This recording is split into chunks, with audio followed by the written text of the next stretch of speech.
Hi there. Thanks for joining me for this video. I want to show you how to do a full system backup of your Boss RC600 Loop station. Now, there's a number of reasons why you would want to do such a thing. There are 99 memories in your loop station, and that sounds like a lot, but some people have a couple of thousand songs in their repertoire, and they would love to be able to perform them at any given time. And some loopers work differently than others. There's people out there that just have one or two memory settings that work in a way that allows them to do the bulk of their music. Others prefer to have backing tracks pre-made and configuration setups for the verse, the chorus, the bridge per song, so that they go to memory 72 for one song, go to memory 76 for another song, and have all of their accompaniments pre-programmed into the machine. Well, when you get beyond 99 memories, what do? Well, you transfer all those memories out to be backed up into your computer for safekeeping, frees up all of those memory spaces to do more songs. So it's conceivable that you could have 500 or 1,000 songs saved and configured, prepared to go, and sitting safely on your computer, on an external hard drive, in a laptop, or wherever, and you can swap them in and out as you need on the fly. As you travel and book tours and whatnot, you can change your set in your loop station. Easily done. Or you're going to do a firmware update, which you should follow up with a full system and a memory reset. And when you do that, it erases everything that's in the machine. And that's where I'm at. I want to make a video showing you how to do the firmware updates. And in preparation for that, I want to back up everything in my machine. So let's just get started, and we'll see what has to happen in order to prepare for the firmware update and learn all about the system backups. Okay, as I was saying, I'm getting ready to do a firmware update on my Boss RC600 Loop station. After that, I want to do a full system and memory reset. That is going to erase everything that is currently in the looper. All the configuration settings, all of the tracks that I've recorded will be erased. Everything will be set to default, and that's where I want to be after the firmware update. I'm going to start from scratch with default settings. So before I do that, there was a whole bunch of configurations and a whole bunch of settings for the EQ and for the effects and the output and the mix and the routing, and everything was all nicely set up. I recorded a whole bunch of tracks that I would like to be able to keep because I was happy with them. So I'll transfer them out of the looper and into my desktop computer for safekeeping while I do all of this. Then I can put it back in later, pick up where I left off, or take those recorded tracks and transfer them into a DAW where I can continue working on them from there. So how do you do a system backup? Well, the first thing you need is this kind of a USB cable. It's a USB-A to a USB-B cable. Now, sadly, this looper does not come with one. It should, but it doesn't. But if you're lucky, your printer or scanner might be using the same kind of a cable. You might already have one somewhere in the house. It could be in a box in the back room or plugged into the printer. See if you can grab it and use it here. If it's got these two ends on it, you should be able to use it.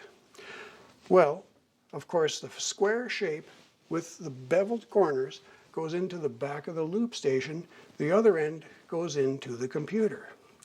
Let's turn on the looper and plug in the USB to the back of the looper first. It goes here between your MIDI ports and that power switch. That's where you plug it in. The power is on. That's okay. The other end goes into the computer.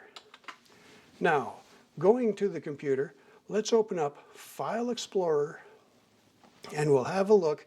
Keep your eyes right here, and when I plug in the other end, you're going to hear something chime. Windows operating system will chime, and you might see a flash or a flicker right about there. So let's plug it in and see what happens. All right, you might have seen something, you heard something, but nothing is currently showing as being an RC600. So what's happening? Well, what's happening is you have to now go to your RC600 and you have to change a setting that allows Windows to communicate with the RC600 and use it the way that you want it to use. So let's go there and see what we can do. Currently, I'm on memory number 23. Doesn't matter what memory you're on. We're going to press that menu button and see what comes up. Let's have a closer look. And there we go. Right here, menu button. Click it once and you will see this: input, output, and mixer. Now I can either page over or I can press the menu button again. Of course, this tiny icon means that there is more to this menu if I scroll to the right. I'm going to click this and we'll see the next set of options. Control, assign, USB, MIDI, and this has changed. Now it's pointing both directions. That means that there are other menu items. If I scroll left, I'll see more. If I scroll right, I'll see more. But what we want is right here, USB.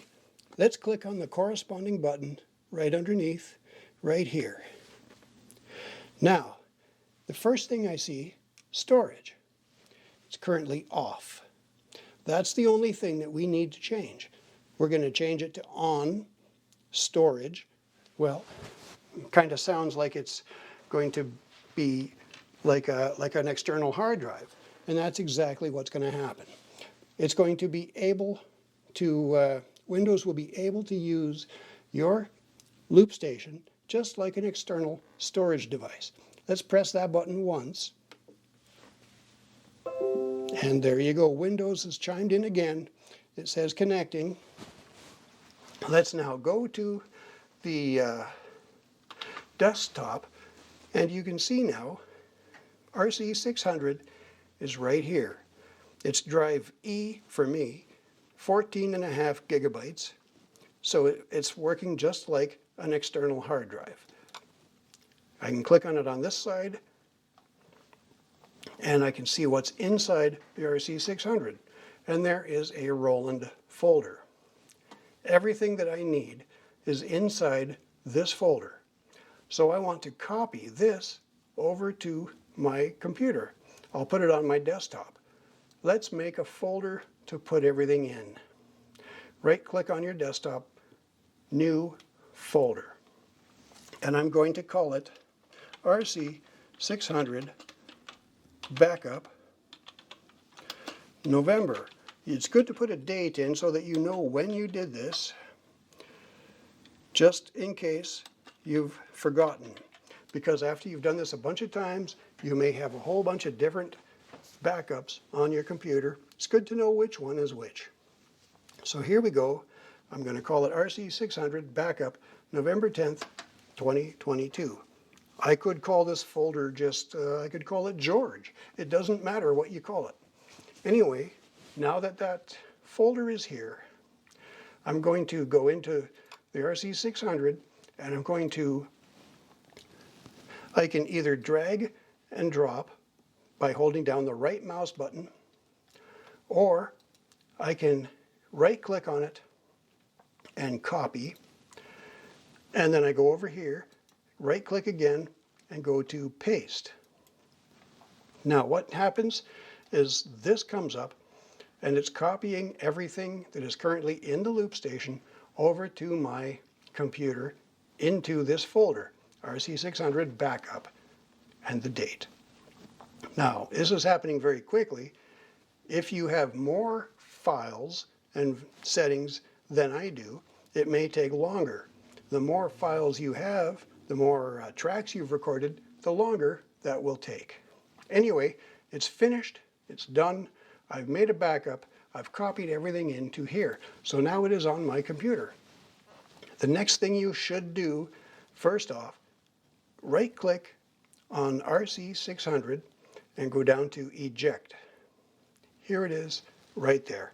That safely sets the machine so that you can safely pull the plug and go back to what you were doing before. I'm going to click on this and then we'll go and look at the RC600. So that is ejected and says safe to remove. It says disconnect now on the RC600.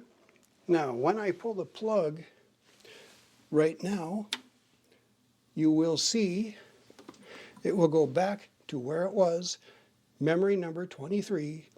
Everything's been backed up. It is also still in the LoopStation. So I'm ready now to do a full system reset. So there you have it. It turns out doing a system backup isn't that difficult after all. You just connect the RC to the computer with the USB cable, press Menu, look for the USB submenu, and find the storage function, turn it on. After that, Windows can use the RC just like an external hard drive.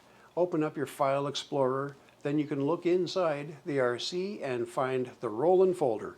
Just copy that whole folder over to your desktop, or put it in a folder, or put it in a safe place that you know where it is, and name it something so that you know what version of the files are inside.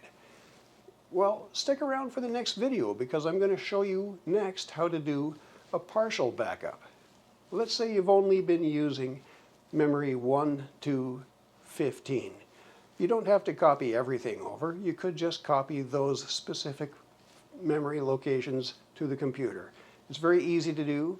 It's just going inside the roll-in folder and taking the subfolders that you're looking for.